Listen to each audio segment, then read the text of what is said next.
I am back in the kitchen with Julia Child today in her cookbook, Mastering the Art of French Cooking, and I am in the desserts and cakes section. Julia talks about 5 French cakes, and I've made none of the 5, so we're gonna get started on that today. I'm going to make her gateau l'orange, which is an orange sponge cake. It seems to be pretty simple, but the cool thing about these cakes is Julia says that they are 5 unusually good and typically French cakes, and they're prepared in pretty much the same way with slight differences, but once you've practiced, she says, any one of them may be prepared for the oven in about 20 minutes. And all you need is an electric beater or even just a wire whip. So we're gonna test that today and see if I can get this cake ready to go in the oven in 20 minutes. There's a couple different variations on this cake that Julia suggests, and it's a nice spring day today. I'm feeling something light, so I'm not gonna do her variation that is iced and filled. I am gonna do her cake with apricot glaze and almonds. So the orange cake, apricot glaze, and almonds. All that means is that we have a single 9.5-inch cake pan. We'll split the cake into 2 layers, glaze the layers, and then put some pulverized almonds on the outside. And I'm also gonna try my hand at candying orange peel. So it should be a pretty simple cake today. And like Julia says, it should only take us 20 minutes. We'll test that, but there are a few things I have to do first. Oven is preheated. So now we're to butter and flour the cake pan and measure out our ingredients, which I mostly have done and off to the side. So to butter and flour a cake pan, all one does is uses butter or oil. I'm using melted butter. And all the way into the cake pan, all the way around. Get some on the bench, of course. I'm also gonna use some flour, and this is cake flour. Because this is the first time I've made this cake, I think I wanna make it foolproof for myself. So I'm actually gonna use some parchment as well. So to get the sides of the cake pan floured, I'm just gonna do flour now. And then I'm gonna put a piece of parchment on top of that flour, and I'll probably butter the parchment too. I just want to avoid a sticking cake at all costs. That is a very frustrating way to make a cake. So the easier way to do this is over a garbage can, but in order not to make too much of a mess, right over my bench. And you have a cake tin that looks a little bit like this. I am gonna go through the extra step of adding parchment. This is probably overkill, but I'm gonna do it anyway. And a neat little trick to add parchment to a cake tin to make it round is fold in half again, fold in half again, and then estimate where the center of your cake tin is, and then snip along that line. Again, this is probably overkill, but I just want to be absolutely sure that I don't have a sticking cake. Perfect. A little butter on that parchment.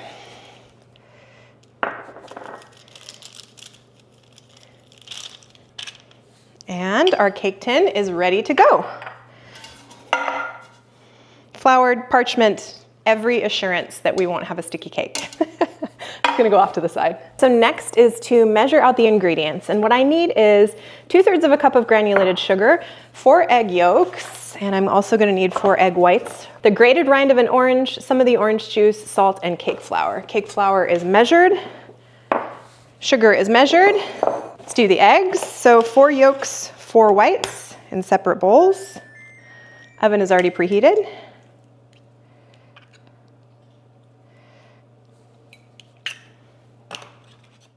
Okay, yolks, whites, off to the side. So I'm gonna start our 20-minute timer. 20 minutes, here we go. Okay, so the grated rind of 1 orange and 1/3 cup strained orange juice. Grated rind first.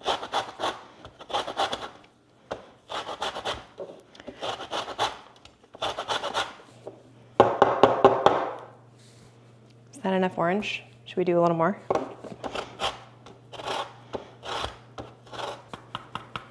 That looks beautiful. Get everything off the back. Now we go for the juice. I'm looking for 1/3 of a cup strained orange juice.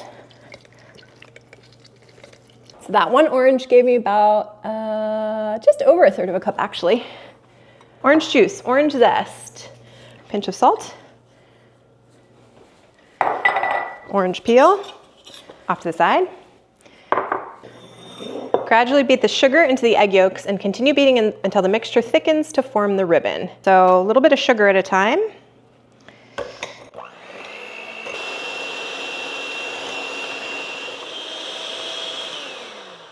Okay, it's light in color. And when I let it off the beaters, it forms a ribbon on the top, which is exactly what we want. Okay, cool. Then add the grated orange peel, orange juice, and salt, which is this whole mixture. Beat for a moment or two until mixture is light and foamy, then beat in the flour.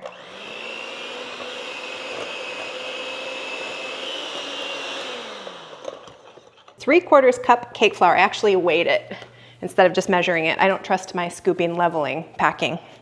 So we're gonna sift this cake flour right in.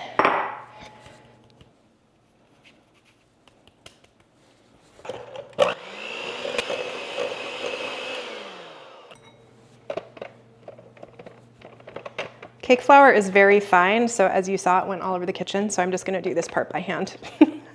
It's almost like powdered sugar.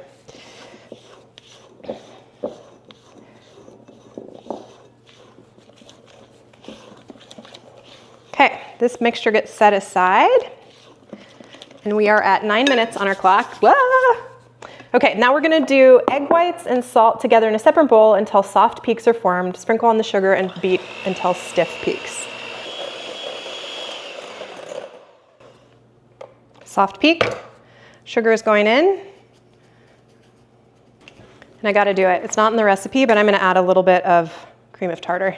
This is just like super helpful with egg whites to make sure that they don't deflate. Since this is the first time I'm making this cake, I wanna set myself up for success. Okay, now to firm peaks.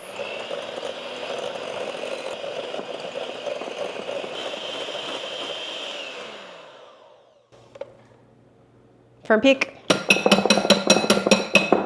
330 left. Now we delicately fold a little bit of this into here and then we'll fold in the rest. So folding two things together, light with heavy, the easiest way to do it is to kind of just mix them first, just to make it a little bit lighter, fluffier, easier to mix the rest in with.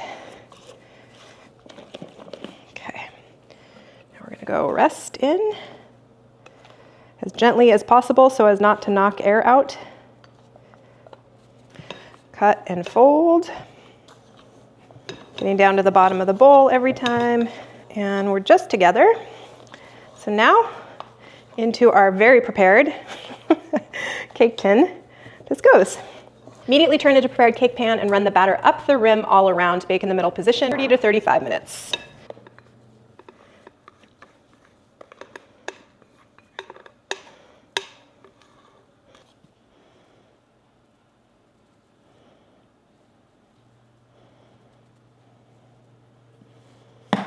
Done. 1 minute, 15 seconds left. Okay, this baby is going 30 to 35 minutes in a 350 oven, and it's done when it's puffed and brown and shows a faint line of shrinkage from the edge of the mold. Into the oven it goes. So we have to make an apricot glaze. Apricot? Do you say apricot or apricot? And we have to pulverize some almonds. Apricot glaze. Before using apricot preserves, in a recipe, stir it over heat if necessary until it is melted, then rub it through a sieve to leave the bits of skin behind. If not used immediately, it will keep almost indefinitely. And then a glaze, we basically want to boil it between 225 and 228 so that it will stiffen slightly as it cools and not be sticky to the touch. So we're going to strain this. It smells very good. Add a couple tablespoons of granulated sugar and heat it until it hits 225 to 228 degrees on a candy thermometer. 225, we're done. Off the heat.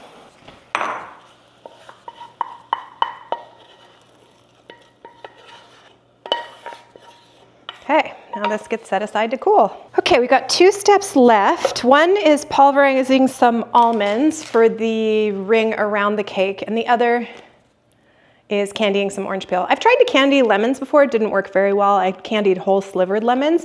I think this orange peel will work a lot better today. So we're gonna try to do some of that. But first, to pulverize the almonds. These are most easily done in the blender or food processor. Should always be ground ½ cup at a time for the blender with several tablespoons of sugar to prevent them from becoming oily and lumpy, which would make them impossible to combine with other dry ingredients. Pulverized onions, pulverized almonds are all done. Okay, I'm starting to think about glazing our oranges. My cake has 1 minute left, so let's see what the cake looks like for that first 30 minutes, and then we'll get into the oranges. So this involves peeling the orange, then we're gonna bring sugar and water to the thread stage, add the peel, and let it sit in the syrup. Back to our oranges that have been simmering for probably about 10 minutes. And we're to simmer them until they're just tender when bitten, drain, refresh in cold water, and dry on paper towels. Paper towels. Now, boil the sugar and water in a small saucepan to the thread stage, which is 230 degrees, remove from heat. Stir in the drained peel and a little bit of vanilla, and let the peel stand in the syrup. Okay, so we're going to 230 degrees. Homemade vanilla. Okay, so this is gonna go off to the side for 30 minutes. Everything else is done, so we're just waiting for our cake to cool. All right, time to handle this cake. Oh, it's still very hot. Definitely gonna need a hot pad. Okay, so I'm to run my spatula around the outside and then try to turn the cake out and then quickly flip it back so that the top side is up, so that the upside is up, so that the bottom is on the bottom. All right, so spatula around the outside, and it really actually pulled away pretty well. How it pulled away on this side, that looks great. This side is a little bit still stuck, but I don't think it'll be a big deal. Hot.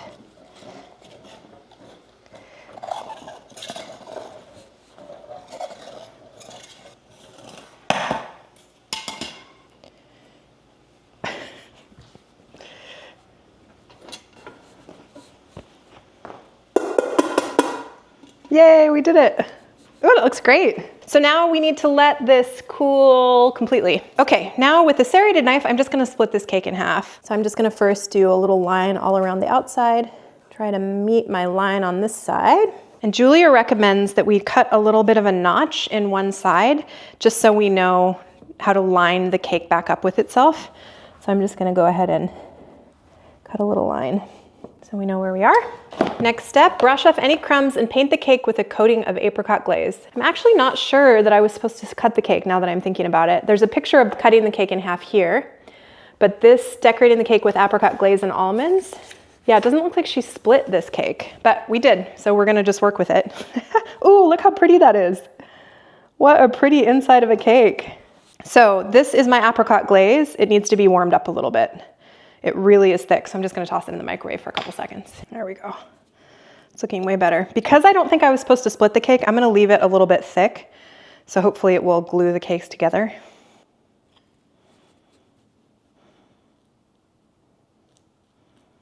Okay, that's good for the inside. I don't have a lot of that glaze left.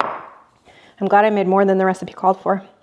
Now I'm just gonna hook our two little marks up with one another.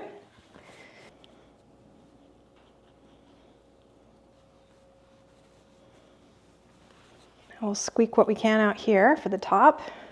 I'm also remembering that I've got a little bit of sugar here, which I might actually use for the top, since it's not all perfectly glazed.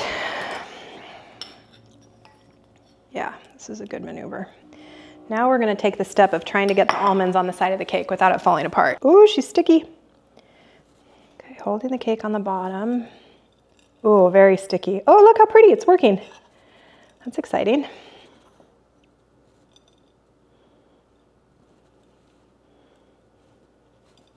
This takes a lot of concentration, especially because I'm trying not to get almonds on the top, except for a little tiny ring around the side. Okay, I think I better be done before my cake falls apart. Ooh, so pretty. All right, onto the cake platter.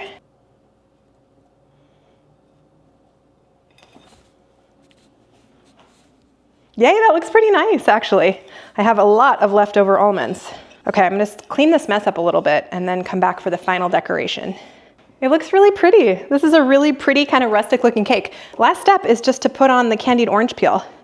So kind of in a little mound in the center, I think. Yay! Ooh, we gotta taste it now. Time to see how we did. I'm gonna cut into it. This is always the nerve-wracking part.